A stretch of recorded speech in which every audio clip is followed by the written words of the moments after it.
Well, good morning, Catalina Foothills Church and friends. Pastor Johnstone here with our Tuesday morning devotion.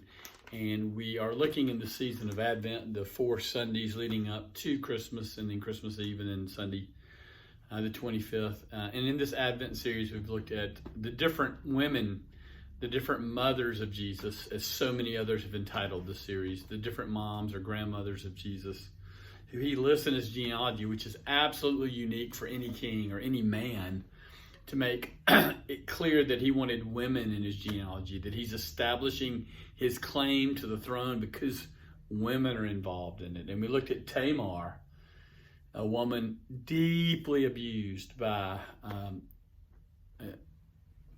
her father-in-law, and then who essentially to trick her father-in-law into keeping the scriptures and doing what he was supposed to. And then we looked at Rahab, who was a prostitute in Jericho, who sold out her country because she believed that Yahweh was the God. And this week we're looking at Ruth, really a different story, a story about a Moabitess. She was from another country. And let me read for us real quick the beginning of this book.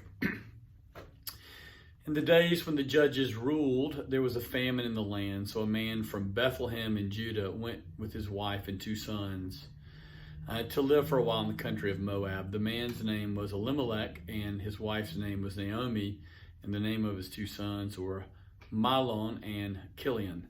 They were Ephraimites from Bethlehem, Judah, and they went to Moab and lived there. Now Elimelech, Naomi's husband, died, and she was left with her 2 sons.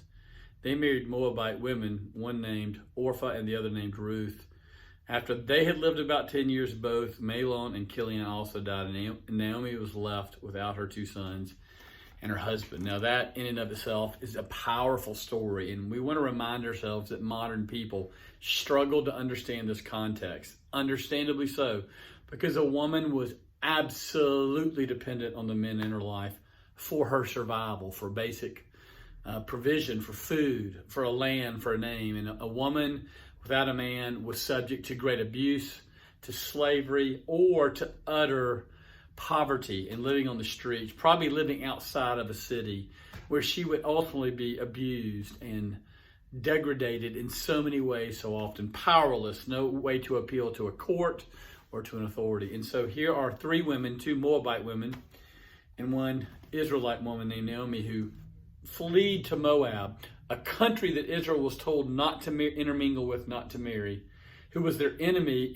and fled to them because there had been a famine and they needed to eat. And when Naomi and her husband went over there, they had 2 sons, and when their dad died, and they were basically stuck there, they married Moabite women, probably actually to become part of the culture to survive.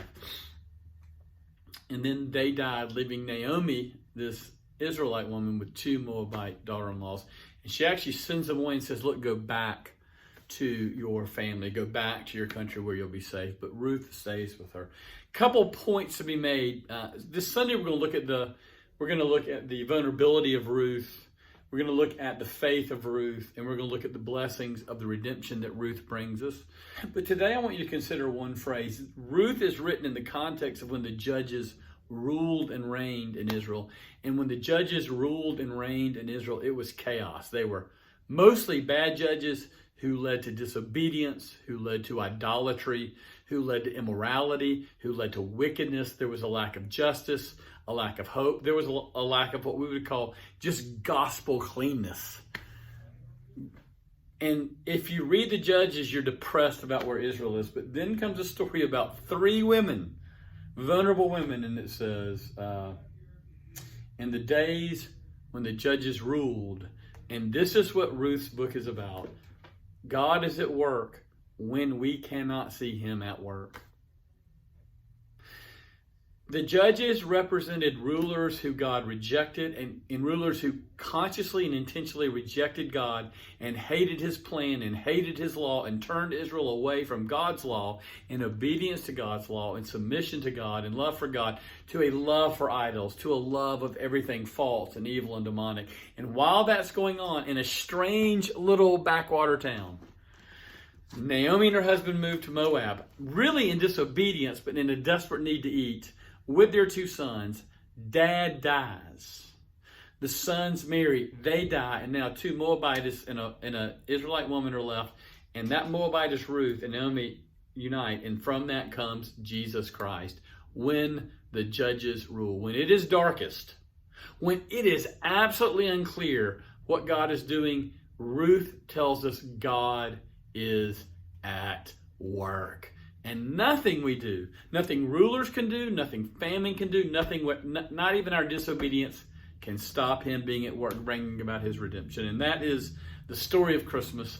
And man, I look forward to talking about Ruth this Sunday with you in church. Hope you can be there. If not, we'll see you soon, maybe next week on this video or some other time. You have a great week.